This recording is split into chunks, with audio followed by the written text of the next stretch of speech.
सध्या मी बारामती तालुक्यातील जळगाव कडेफाटा अर्थातच जळगाव कप या गावामध्ये आहे. खर तर ग्रामपंचायतच्या माध्यमातून या ठिकाणी कोट्यवधी रुपयांचा आभार केलाच या ठिकाणी जळगावचे स्थानिक नागरिक करत आहेत. माझ्या पाठीमागे आपण पाहू शकतो हे खर तर संपूर्ण जळगाव कपचे संपूर्ण ग्रामस्थ या ठिकाणी जमलेले आहेत. खर तर ग्रामपंचायतच्या माध्यमातून या ठिकाणी कोट्यवधी रुपयांचा आभार केल्याचा या ठिकाणी आरोप केला जातोय.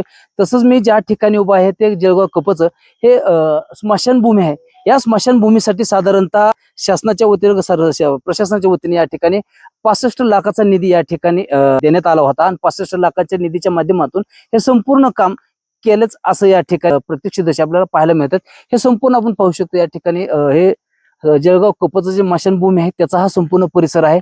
हे संपूर्ण हा जो परिसर आहे या परिसरातलं जे शिवशोभीकरण आहे या संपूर्ण कामासाठी साधारणतः 65 लाख रुपये खर्च करून हे संपूर्ण जळगाव कपचं हे स्मशानभूमी आणि या ठिकाणची जी संपूर्ण हे झाले शिवशोभीकरण आहे हे यासाठी साधारणतः 65 लाख रुपये या ठिकाणी खर्च करण्यात आल्याचा असं या ठिकाणी एकंदरीत दावा करण्यात येतोय. परंतु वास्तविकमध्ये जर तसं जर पाहायला गेलं तर नक्की नेमका किती खर्च झालाय, काय झालाय, नेमका अपघात झालाय का, यावर आता या ठिकाणी थेट नागरिक देखील याबाबत त्यांचं मत या ठिकाणी व्यक्त करणार. याच बाबत नेमकं नागरिक काय म्हणतात, कशा प्रकारचा कितीचा अपघात झाला हे आपण त्यांच्याकडून सविस्तर जाणून घेत. आपल्यासोबत काही या ठिकाणी जळगाव कपचे काही नागरिक आहेत. नेमकं त्यांनी ह्या संपूर्ण घटनेचा ह्या गोष्टीचा कशा प्रकारचा पाठपुरावा केला आणि कोणत्या गोष्टी त्यांच्या समोर जाणवल्यात हे आपण त्यांच्याकडून थोडक्यात जाणून घ्या, सविस्तर जाणून घेत.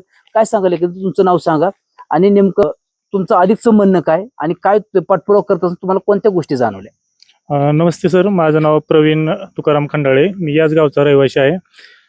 की पाठीमागील काळामध्ये या स्मशानभूमीसाठी साधारण एक 65 लाखांचा निधी खर्च करण्यात आलेला आहे. पण प्रत्यक्ष जर पाहिलं आपण तर इथं तेवढं विकास कामं झालेले आपल्याला दिसत नाही. पाठीमागच्याच 6 महिन्यांमध्ये आपल्या इथं स्मशानभूमीसाठी एक कंपाऊंड भिंत बांधलेली आहे.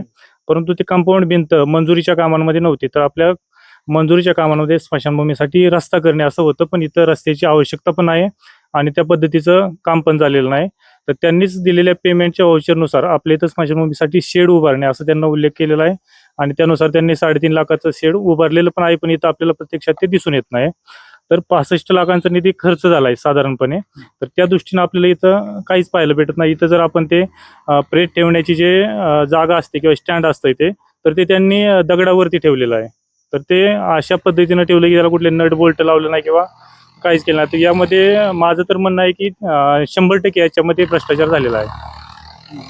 नक्कीच आपण या ठिकाणी पाहू शकतोय जे स्मशानभूमीमध्ये जे प्रेत जाळण्यासाठी जे स्टँड असायला हवं होतं त्याचं देखील कुठल्याही प्रकारचं त्याचं देखील योग्य त्या पद्धतीनं या ठिकाणी त्याची उपाययोजना न केल्याचे आपल्याला या ठिकाणी पाहायला मिळते.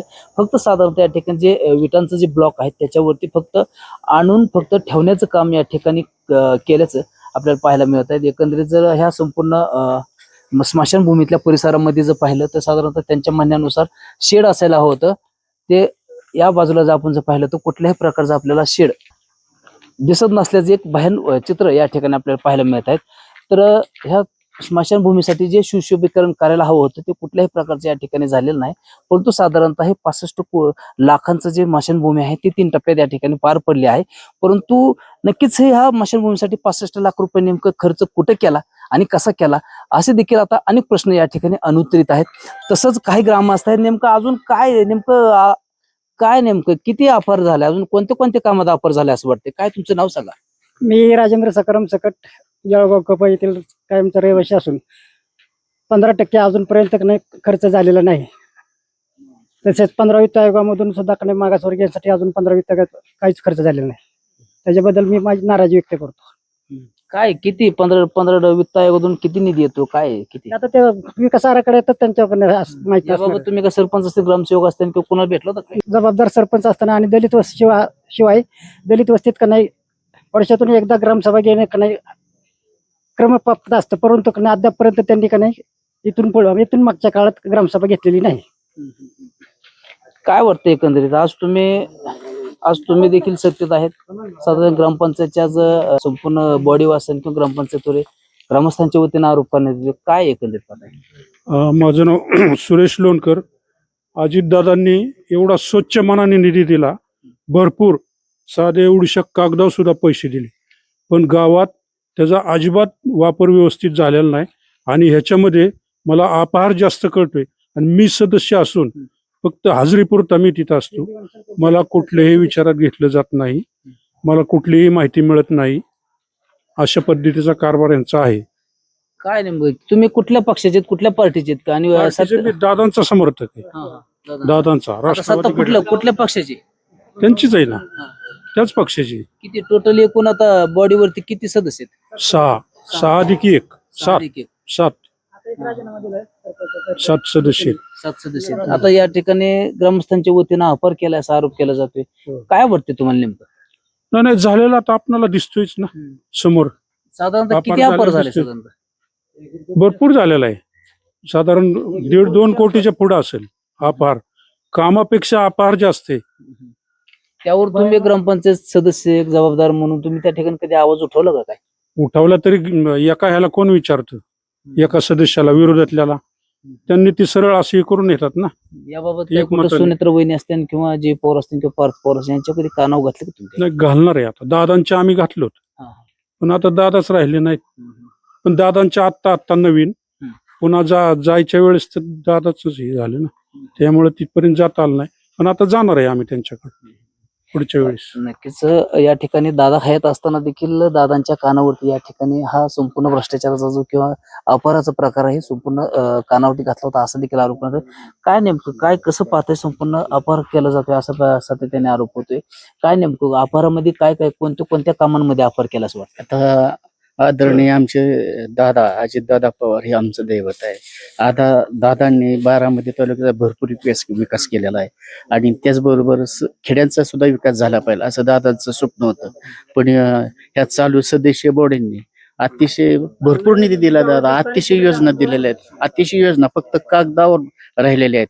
त्या अक्षरशः त्याचा असं कुठलाही त्याचा उपयोग जनतेसाठी नाही झालेला. एरोप्लेनचा आता 2-2.5 लाखाचा खर्च झालाय बसवलेला. 2023 मध्ये एरोप्लेन बसवलेला आहे. पण ती नुसता आणून बसवलेला आहे. त्याचा जनतेचा पाणी पिण्यासाठी काही उपयोग झालेला नाही. आणि परत त्याच्यानंतर एक 5-6 मला वाटतं त्याची तारीख आहे. ती तारीख खंडाळी 2025 ला 1.5 लाखाचा खर्च टाकला त्याच्यावर. आहे तसाच आहे. तिथं म्हणजे एक माणूस सुद्धा जाणार नाही. दिवसाच जायला भीती वाटते असं तिथं काटेकुपड्या झालेल्या आहेत. आणि त्याच्यावर 2.5 लाखाचा निधी एरोप्लेनला आणि परत दुरुस्तीचा निधी 1.5 लाखाचा असा टोटल खर्च 4-4.5 लाखाचा झालेला आहे. पण शून्य उपयोग आहे त्याचा माणसाला. आज पाणी सुद्धा प्यारा नाही ते स्वच्छ माणसाला. आज 20 रुपयाचा जार घ्यायला माणसाला सर्वसामान्याला ठीक आहे. पण गोरगरीब रोज कष्ट करून जगतोय त्याला ती पाणी नाही ना परवडत. 20 रुपयाचा जार. आज उन्हाळा दिवस आहे.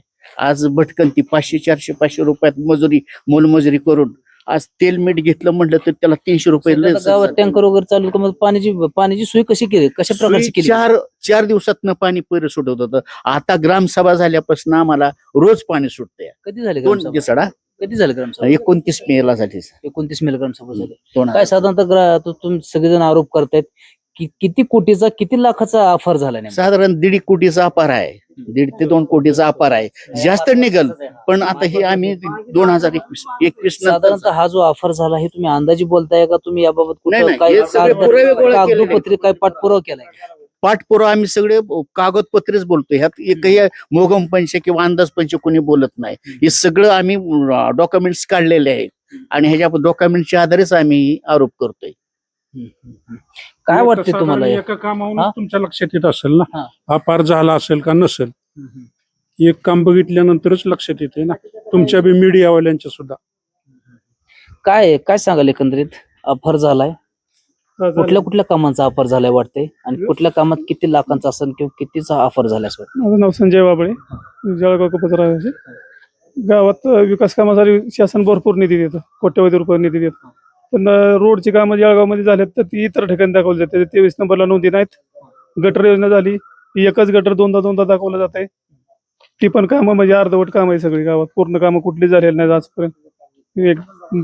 प्रत्येक निधी येतो भरपूर, पण निधी कुठं खर्च होतो ही गावात लोकांना बी कळत नाही आणि जे खर्च करतात त्यांना बी हे करत नाही की आपण तुम्ही सगळं आरोप करता हे बरोबर आहे, परंतु आता हे तुम्ही असं म्हणजे आरोप करताय म्हणून बोलताय का असं कागदोपत्री बोलताय, ह्याचा पाठपुरावा केलता का, ह्याचे तुमच्याकडे काय नेमकं पुरावे आहेत का काय? पुरावे 100% पुरावे, त्याच्यावर बोलणारच नाही ना मी. किती दिवसापासून पाठपुरावा करताय मग तुम्ही? 4 वर्षापासून माझी माहितीच्या अधिकारातून माहिती मागवलेली, माझ्याकडे माहिती पण आहे अजून उपलब्ध. मी तसं काही विषय नाही. दंड सगळं झालाय ग्रामसेवक मॅडमला. किती ग्रामसेवक दंड झाला? 22,500 रुपये दंड झाला त्यावेळेस. बरं, कोण होते आता सध्या विद्यमान नाही, ग्रामसेवकाला दंड झाला का पाठी- तत्कालीन असणार आहे? नाही नाही विद्यमान कोण पाठीमागे होते तत्कालीन? जाधव मॅडम. जाधव. इंदापूरला. हा, इंदापूरला का? खर तर पाहू शकतो या ठिकाणी हे आरटीआयचे कार्यकर्ते आहेत. गेले 4 वर्षापासून सातत्याने पाठपुरावा करत आहेत, माहिती मागवत आहेत. माहितीच्या अनुषंगाने देखील त्यांनी ग्रामसेवकाला देखील या ठिकाणी दंडात्मक देखील त्यांच्यावरती कारवाई देखील झाली, असं देखील आता नागरिकांकडून ग्रामस्थांकडून सांगतो. काय सांगाल बाबा, एकंदरीत काय सांगाल? कुठले गावचे नेमकं नाव सांगा? भरत शिवाजी वाबळे, राहणार जळगाव कप्पल, जळगावचेच का? जळगावचीच आहे. मी माहितीच्या अधिकाराखाली रस्त्यांची माहिती मागवलेली. हा. बरेचसे म्हणजे रस्त्यांच्या टोटल निधी 1 कोटीच्या पुढे बी जास्त निधी आलेला आहे रस्त्यांना. हा. पण कामच झाले नाही. जिथं कामं झाली त्याच्या नोंदी नाहीत. ज्यांना गरज आहे त्यांना म्हणजे झालंच नाही. आणि सरपंचाच्या दारा पुढे मात्र प्रत्येक सरपंचाच्या दारा पुढे आता झालेल्या सिमेंटचे रस्ते झालेले आहेत, की जे रस्ते की कुठल्या रस्त्याला जॉईंटच नाहीत, फक्त त्यांच्या वस्तीपुरतेच रस्ते, मागे रस्ता नाही पुढे रस्ता नाही, अशी कामं केलेली. गांधारी चौरंग वस्तीवरती तर 65 लाख खर्च केलाय, पण ते अस्तित्वातच रस्ता नाही, शेतकऱ्यांच्या सहमती नाही किंवा काय नाही. प्लस दुसरा एक रस्ता केलाय गांधारी वस्तीला, जगताप वस्ती, मोरगाव रोड जगताप वस्ती. किती लाखाचा रस्ता किती तो टोटल जे रस्ते किती लाखाचा? आता गांधारी चौरंग वस्तीचा 65 लाखाचा निधी टाकलाय. दुसऱ्या तोच जगताप वस्ती गांधारी वस्ती 13 लाख रुपये निधी टाकलाय. जळकीवाडीला असा वेगळा टाकलाय. टोटली अंतर्गत रस्ते 1 कोटीच्या पुढे आहेत. कोण सरपंच कोण आहे? सरपंच कोण नेमकं? आता सरपंच महिला सरपंच झाले नवीनच. दरवर्षी नेमका बरं, प्रत्येक वर्षी सरपंच बदलला जातो. प्रत्येक वर्षी सरपंच बदलला जातो. ग्रामस्थांना बी सांगता येतं नाही दरवर्षी सरपंच कोण होते ती. नाही ना सांगता येणार. कसं सांगता येईल? वर्षाला सरपंच बदलले कसं सांगता येईल आम्हाला तरी सरपंच कोण? आता नेमका ऑफर कोणी केला? नेमका आता ऑफर प्रत्येक सरपंचाने केलेलं आहे. प्रत्येक सरपंचाने केलं. आता आम्ही ग्रामसभेत ती कबूल बी झालीत. ग्रामसभेत सर्वांसमोर कबूल झालेत की आम्ही असं केलंय म्हणून. नक्कीच या ठिकाणी 29 मे रोजी, 29 मेलाच ना, हा, 29 मे रोजी ह्या जळगाव कपमध्ये ग्रामसभा देखील मोठ्या प्रमाणात पार पडली.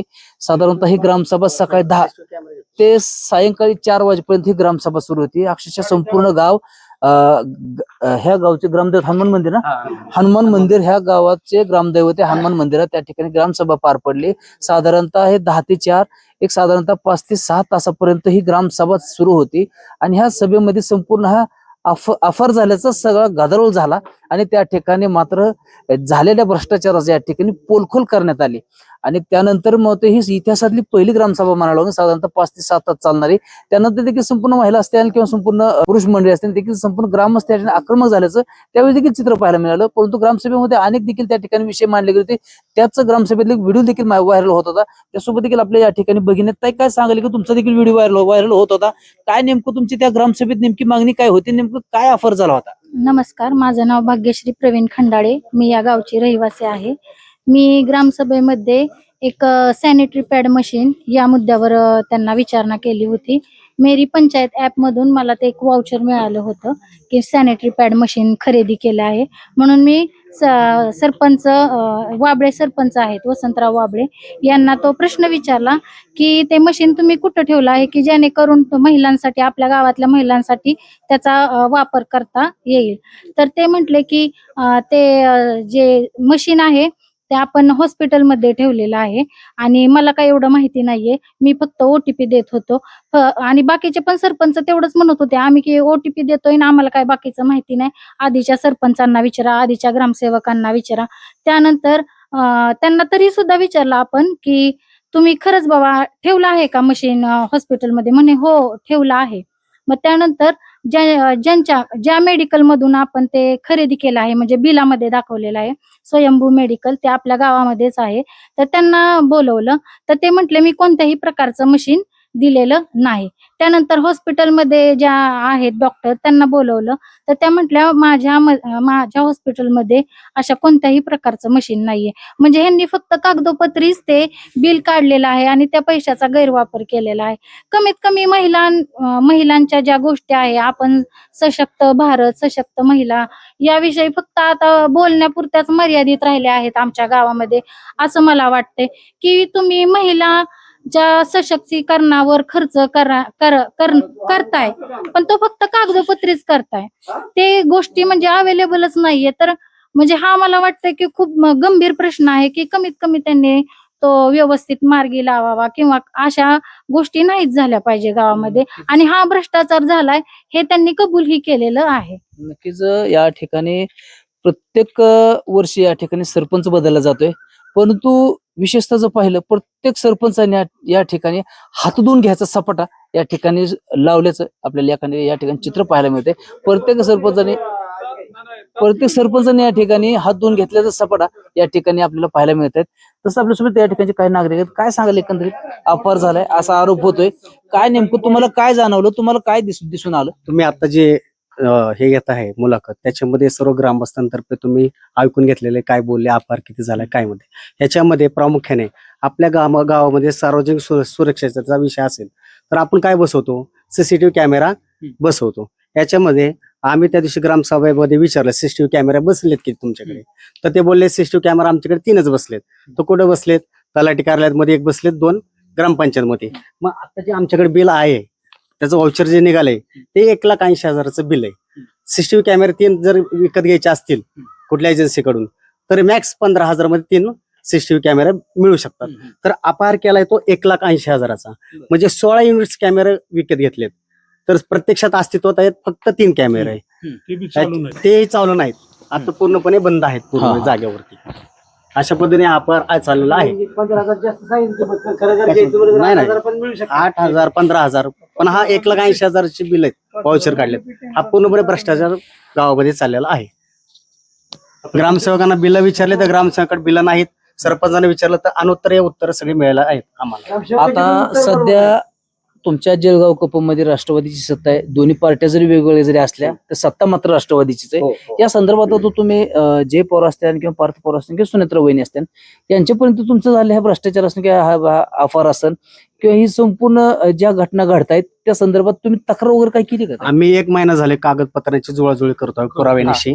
ज्यावेळी कागदपत्राची जुळाजुळी केली त्यानंतर आम्ही 3 दिवसापूर्वी जयदादा पवारांना भेटून प्रत्यक्ष निवेदनद्वारे यांचे जे काय पुरावे आहेत आमच्याकडे ते निवेदन त्यांच्याकडे सादर करायला आहे. ते बोलले आम्ही तिथे चौकशी लावतो म्हणून, एवढी इथपर्यंत आम्हाला बोललेलं आहे पंचायत समितीमध्ये. अच्छा.